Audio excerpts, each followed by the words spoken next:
Isn't that exciting that the spaces that you would least expect to engage in this subject are the ones where you can make the biggest splash and the biggest waves? Yes, we will be diving into the splash and the waves very, very soon with David. As you know, this is Professor Game. It's a show where we discuss how games, gamification, game-based strategies help us boost retention, maximize loyalty, engagement, and build strong communities. And I'm Rob. I'm the founder of Professor Game. I'm also a coach, and I'm the head of engagement strategy in Europe for the Excelsis Group, the prime leading gamification consultancy. And I'm also a professor of gamification and game-based solutions at IE Business School, EFMD, EBS University, and many other places around the world. And before we dive into today's conversation with David, I just wanted to know if you are in any way struggling with engagement, retention, loyalty, churn in your business or your product, and you want to turn that around. Let's have a quick chat. All you have to do is click on the link in the description. Engagers, welcome back to another episode of the Professor Game podcast. And today we have David with us. But David, we first need to know, are you prepared to engage? Absolutely. Yes. You have David Dand. Dand is the right way to say it? So we have David Dand with Siri us. says darned, but that's not right. Okay, donned. That sounds a lot more British, right? I didn't get that. Oh, there you go. There you go. Thank you, Siri. So he is an HR professional with over 15 years of experience in people-focused roles in professional services, education, charity, and he's certified licensed career coach, PTTLS certified teacher in post-16 education, and director of an HR consultancy in the talent acquisition consultancy, Coreus Talent Acquisition. Is that still accurate? Yeah, that's bang on. Yeah, it's well, you could say core us, but the point is that like human people, quality people practices should sit at the core of the business, and quality recruitment. The idea that you want the best people around you should be at the core of the business. And the second part is music. You know, that ideally, what does great recruitment give you is that starling murmuration, but it's they're flying. You know that you're working with people. It's joyous. There's loads of movement. You know, the communication is almost hidden. You just get it. You work well with people, and that's what that point is about chorus of being in harmony with each other. And Coreus has a gamification specialism providing personalized recruitment services for senior and C-level gamification positions. They're a guide in using gamification to optimize a talent acquisition journey from talent attraction to streamlining selection and ensuring seamless onboarding. And they provide career coaching and career counseling support to gamification professionals in transition. So, David, are we missing anything in that intro that you want to make sure we highlight? No, I think that's great. Amazing. So, David, if we were to sort of shadow you or follow you around for a day or a week, whatever you want to go for, what would that look like? What would that feel like to be in your shoes for some time? So I think it'd be fun. I think if there was something missing from that, it would be the strain of fun and joy. And I feel like work should be fun. So, you know, I think a lot of my focus around gamification has been less it's all about the customer experience as it is the employee experience, and I feel like there's a slight void there with gamification with a focus. If you go to a big conference, there's lights and bells and noises attracting customers to their stand.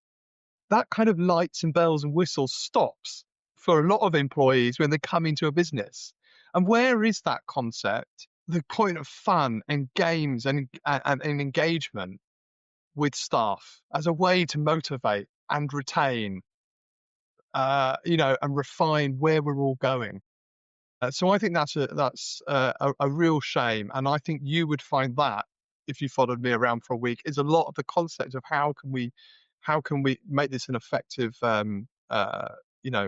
project with using fun games. So, David, talking about using fun and games, what would you say is a time where actually this failed, or you had a first attempt in learning, as we like to call them, where you were trying something, it just didn't work? How did you react to that? What happened? We want to be there and live that experience with you to see, especially what we can take away from it and learn for the future. So obviously, I have a business that's in the hiring space. We work with companies that are struggling with hiring.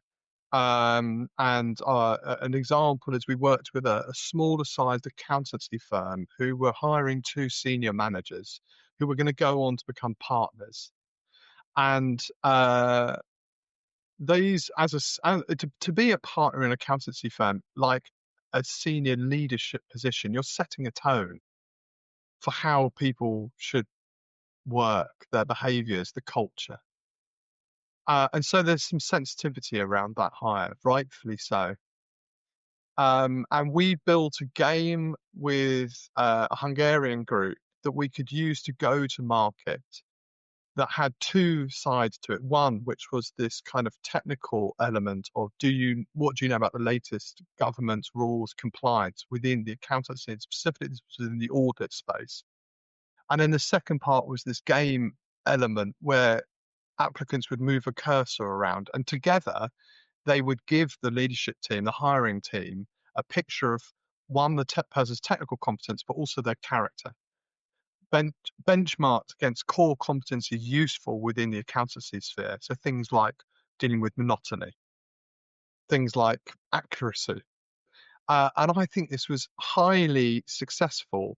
But what we learned, what maybe on reflection could have been better, was the level of subjectivity with some of the questions, which were open to interpretation. And so, like anyone that's done a big piece of research, the phrasing of a question has so many leading, misleading, over hidden elements to it that isn't that amazing is the concept that was there. Our heart was in the right place, but the phrasing needed so much more consideration before, creating what would be candidates going left instead of right. I've seen so much going on this one, at least 2 or 3 projects I've seen from the outside or from the inside of people trying to, the recruiting space actually saying, like, Yeah. oh, I want to beyond, because technical competencies are so varied as well. It's like, well, how would this person fit into your organization? How do they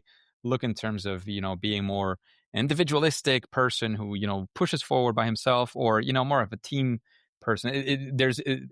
I'm saying this one because it's easier or clearer to see where the tension is. You're either more on one end or more on the other. And it doesn't mean you're good or bad as an employee. It just means whether you fit or don't fit in your organization, right? So it's a complicated one.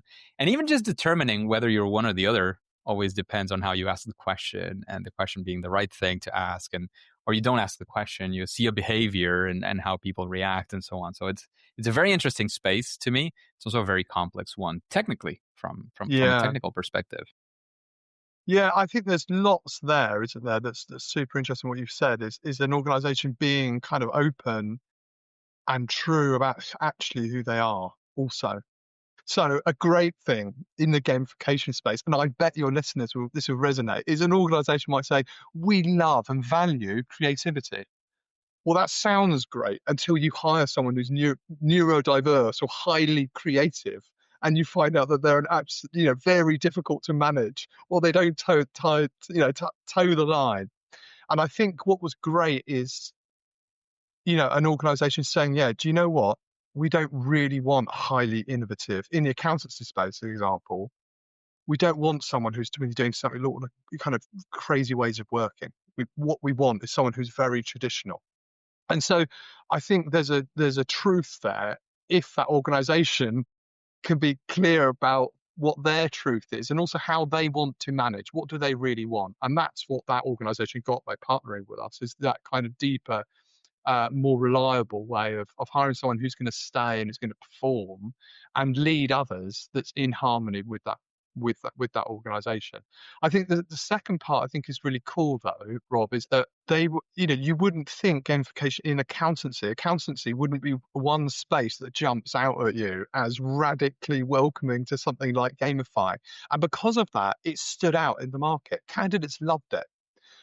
Kind of connecting back to the challenge, although some of the questions turned out to be not as objective as we would have liked, ultimately people come away with an impression, and the candidates loved it. It stood out as a quality experience to them that was different to anyone else. So it helped with recruiting and attracting, and sort of in the selection. It wasn't you couldn't put your life on it that that tool was going to be 100% valid as an insight to whether that person's going to be a high performer or not. It was in kind of also connecting with the way, their CV, their history, the other selection tools that were used as a way to understand their fit. It I don't know wouldn't if you be saw it. 100% reliable. There's a game developed by McKinsey Okay. for recruiting. I don't know if you checked it out. I've just seen seen it from the outside. I haven't played it. But No, I haven't seen that. Is that new? it's got a few years. Okay. But they use it. They use it or used it. I'm not sure. Again, I never worked at McKinsey, Yeah. but they use it or used it for recruiting, and it was more of a global tool rather than specific technically for specific needs. It was more of, are they a good fit for McKinsey, which is very Yeah. smart if you ask me, because Well, it's more scalable. I love that, and that's why we have this gamification, because I believe in it wholeheartedly. And there's a number of organisations that have introduced, developed really exciting gamification tools for talent attraction, not just customer acquisition. So, large defence groups, GCHQ, put puzzles out at things like Christmas, and that attracts people that's minds think in a certain way. KPMG in the accountancy space, primarily at Chorus, our target audience, our target customer, are smaller size professional services businesses that are struggling with recruitment and retention. And there are so many of these organizations that are highly profitable. They're great. And for them, I feel like there's so much opportunity to do something with gamification. But like we were talking about earlier, it seems to be larger enterprises are the ones that take the extra step. Indeed. So, David, I'm guessing Mm. we could also talk about this in the sense of how it's been successful, or another initiative in terms of gamification and fun. Would you guide us through one of your experiences in how that went well, in a case of sort of a proud example that you guys would like to share? Yeah, I mean, it would be for I think the same example actually would be, it was an outstanding success for the reason I'm conscious of time, but just conscious that it made a wave in the accountancy space, which is critically short on skills, on key skills. So there's the element of a technical skill, but also a soft skill. And I think what was an overriding success in that particular project is it boosted brand reputation and recognition for that accountancy firm, as doing something that was exciting, different, that was human. And you mentioned the word individualized earlier, that gave something back that was highly individualized about that candidate's potential fit. So, for not a costly, not a huge investment, was able to do something that, really hasn't been done before in a space that is maybe seen as more traditional, being accountancy. That's not accountancy advisory is not investment banking. Some people might think it's financial services, but it's a completely different sort of ball game. It's the Um, boring side of business for most people. I had a stint. boring, but issue rich. And No, for I would sure, say for completely sure. different. I would say it's No. exciting. An accountancy space provides a really secure and stable career for lots of people. And accountants have been on the kind of the end of the phone from the Yep. pandemic for lots of businesses saying, my goodness, where are we going to go? Should we go right or should Yeah. we go left here? Yeah. And so the Yeah. accountancy space it's got so much change at the moment. There's even more reason to double down and think about one of the organization's biggest assets, which is its people, as a way to reduce turnover and For sure. reduce the costs of replacement. No, I was saying that because I had a stint of teaching what used to be called statistics. Now, Yeah, quantitative methods sounds a little bit more exciting. At some point, somebody took a strange decision. I'm not going to judge it, yeah, but they called it something like strategic decision making or something like that. I was like, well, yeah. there's no strategic decision making and teaching, decision trees and that kind of stuff. So I had, as a business school professor, I knew I had one of the two subjects that nobody came to the business school looking forward to, which was quantitative methods, statistics, or however you want to call it. And the other one was cost accounting, I think is the one, not financial Okay. accounting, which is, more financial and So not people the come for sexy stuff. finance. So not the exciting stuff, right? Not Yeah. the sexy, exciting stuff. So I can speak to that side of things, and not to say, you can't survive without accounting, you can't survive without statistics, and most of the times as well.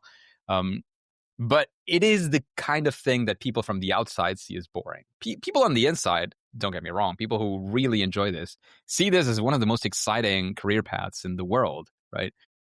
But even if you're not in marketing, you can kind of convince somebody that marketing is exciting, right? Even if you're not, operations is probably on the lower end, but you can still say like, oh, there's all these exciting things. The most exciting accountant, the most exciting statistician can come up to you and say, oh, this is so exciting about my job. And most people will say like, yeah, I'm not excited at all.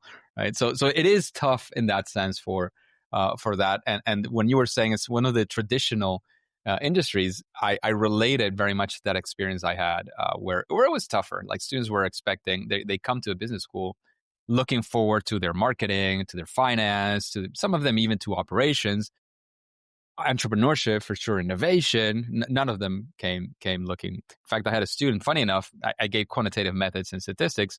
There's a student who came from legal, and his only remark on that first class was, my objective in this class is to stop being afraid of numbers. It was that far. Like, he was afraid of numbers. He ended up working in marketing using all of the statistics and all the stuff we saw in quantitative methods, because now marketing is very quantitative oriented. So he's now like super excited about everything we saw, but it's more post-mortem, so to speak, that people get to see the interesting side of that in many ways. So And anyways, coming back to it, isn't that exciting, therefore, that the spaces that you would least expect to engage in this subject are the ones where you can make the exactly. biggest splash and the biggest waves? So, coming back to my frustrations here is that often in these traditional spaces, you've got the leadership team who say, we don't want to talk about games, when in fact you can challenge them by saying, what do you enjoy doing on the weekend? It's, I play golf, and you're like, okay. So, and the concept of what they're doing that really gets the best out of them, where they are at their very best. Yes, there could be walking around in nature, but it's the idea of competition, having a goal. How can you bring these concepts back into work that enables you to lead more effectively and engage staff and avoid the costs of unnecessary, unhealthy staff turnover and retention? And likewise, in the recruitment space, to recruit in spaces where they are desperately short of key skills. Really exciting. There's so much opportunity to make a difference. Absolutely, absolutely. So in terms of gamification and bringing excitement, even to, as we can call them now, traditional spaces, do you have any best practices? I don't want to say silver bullets, but anything that you think would, just thinking about it in those terms would bring significant benefit to almost any project? I mean, I would turn that around. I'd love to know what your thoughts were. Best practices. For me, the main one is going to be very general and generic. Is if you have never approached this before, pick one. There's many frameworks out there. Of course, I can recommend the one that I use, but beyond which one you choose, is choose one, try it out fully, right, to its full extent, and see what worked, what didn't work for you. So you can then adapt or say, you know what, this framework is not for me, and look for something else. Rather than read, 1,000 papers and articles and 10 books, try to piece it together all by yourself without having any prior experience and saying, now I have come up with a better framework that I can use. Because that's where, that statistic of 80% of gamification projects fail. It's usually, I would say most of them are in that space, or just piecing like, points, badges, leaderboards. Let's just put it there and throw some game elements inside. Whichever one you choose, again, I have my preferences, but whichever one you choose, I would say dive and go all in with a framework that you can stand behind for whatever reason you have credibility on that one, and choose it and use it. Yeah, I like that. And I think that it kind of feeds an experience I had, which was within an insurance and financial services organization where they were wanting to embed gamification in their talent attraction and selection process. And the options were tricky. So when you were talking about McKinsey earlier, is what model are you going to go with that actually represents our culture effectively? So what game actually feels valid in terms of in the financial services space, Hmm. rather than how could we create this pirate game which kind of ends up with deaths or something as an example. So it's not going to Yeah. work in an investment bank or an insurance firm. I have an So example of where that it doesn't really work. Right. and maybe there's an opportunity to make a difference and create something really bespoke. But the point there is really, our clients, we work in the professional space, so technology, fintech, accountancy, legal providers.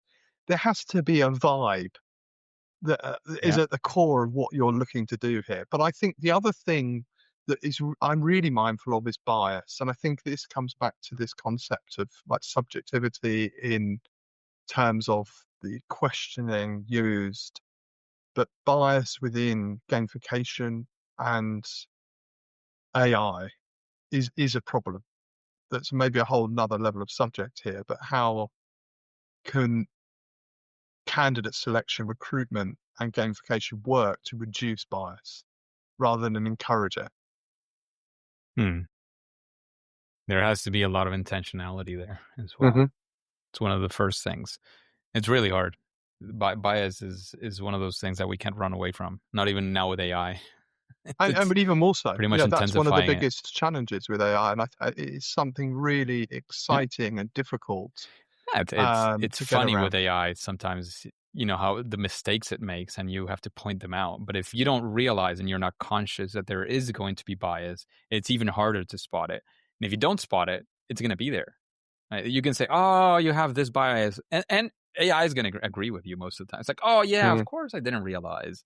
Um, mm, but it's just bringing the bias that it finds on the internet. So hmm. we, Yeah, we created the bias. It's still going to be there unless we disappear it. And from the internet, it's not going to disappear. So AI is LLMs, to be more specific, are pretty much always going to rely on the internet. There's always going to be bias on the internet, so that's not going to disappear from LLMs. Is my my yeah. overarching theory Or on that one. bias, leading or misleading. Misleading It's a mostly. dark Yeah, grey area. yeah, for sure, for sure. David, after hearing these questions and what we've been discussing, is there anybody that comes to your mind you say, well, I would be curious to hear this person answering these questions. I'd like to know what they think or, how they approach these problems that you would like a future guest, essentially, Yeah, well, for I Professor think Game. the kind of the director of talent acquisition at McKinsey, I would be really I'd love to know how that project rolled out. What were the successes? What was on reflection could have been done better? And what were the challenges they experienced during it? I think that would be a really exciting, fresh, uh, insight. Sounds like an exciting one for sure. And keeping up with inspiration, would you say Mm. that there is any book that you would recommend for the engagers? Remember this crowd of people thinking, oh, gamification sounds exciting. How do I do it? What do I do? Or how do I improve my practice? They're already doing it. I mean, Smart Recruiters. There's a French CEO who wrote that book, and I think that's really exciting. So maybe we can put a link to that at the end of this podcast. And that looks at what smart hiring looks like. And there'll be many opportunity to add gamification into that. Sounds amazing. Love that. In this space, of gamification, what would you say is your superpower? That thing that you do at least better than most other people. So yeah, ours is on the lens on the people experience, which really matters to me. And I think our starting point is always this idea that you've got it's from personal experience, working in a really high performing business, high performing team that was growing. Everyone was having fun, communicating in an amazing way. And a senior leader was hired who took down that office. Everyone started communicating different. The vibe in the office changed. People were giving blood, sweat, and tears on working on the weekends to deliver something great. They were innovating with their customers, improving conversion, reducing risk, improving efficiency.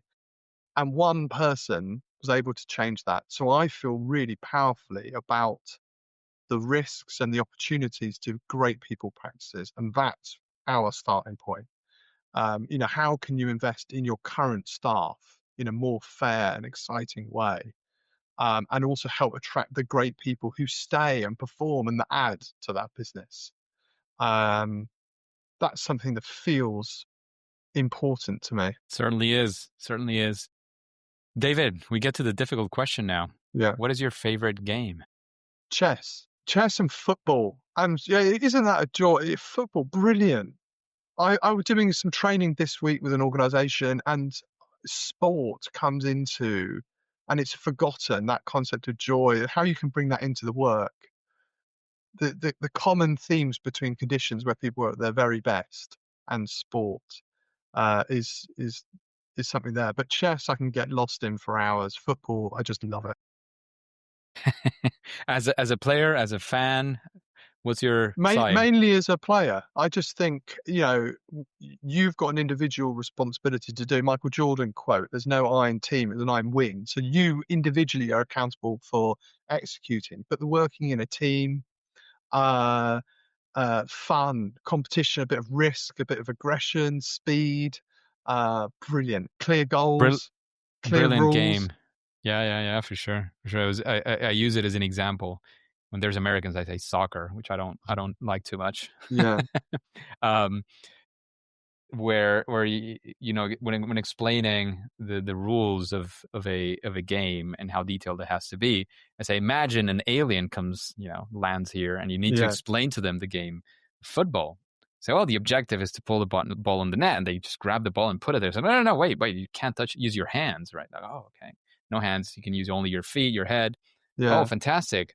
And then you put some adversaries, the other team, in the middle, and they pull out their laser and start shooting them. No, wait, you can't use violence either.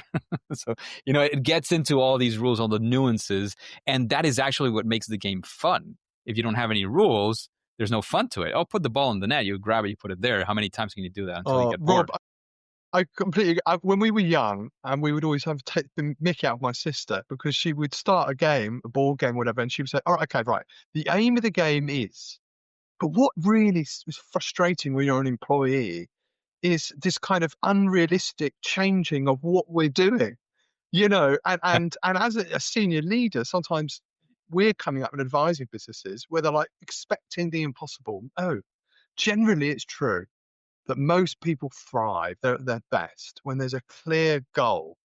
Now you can change, and they need to be adaptable. Post-COVID life, everything is changing constantly. But the fairness starts with this clear: what are we doing? Where are we going? And then we can start to prioritize about what else is really important that fits in with that. And what is allowed, what isn't allowed as well. What's the aim of this game as a starting point? Are we clear on this as an employee and as an employer? Yeah. And you can be clear about it. You can have it written everywhere, and still that's not part of the culture because nobody really applies it from leadership down. So what is it really? What are the unwritten rules? And that's what makes it a lot harder than football. Where you can have the rule book, right? Yeah. Yeah, for sure. David, it's been a pleasure having you on the podcast. I don't know if there's any Rob. Final piece of advice. Of course, let us know where we can find out more about Coreus, about you, the work you guys are doing before we finish off. No, I mean, what else? What final bit of advice? God, have fun.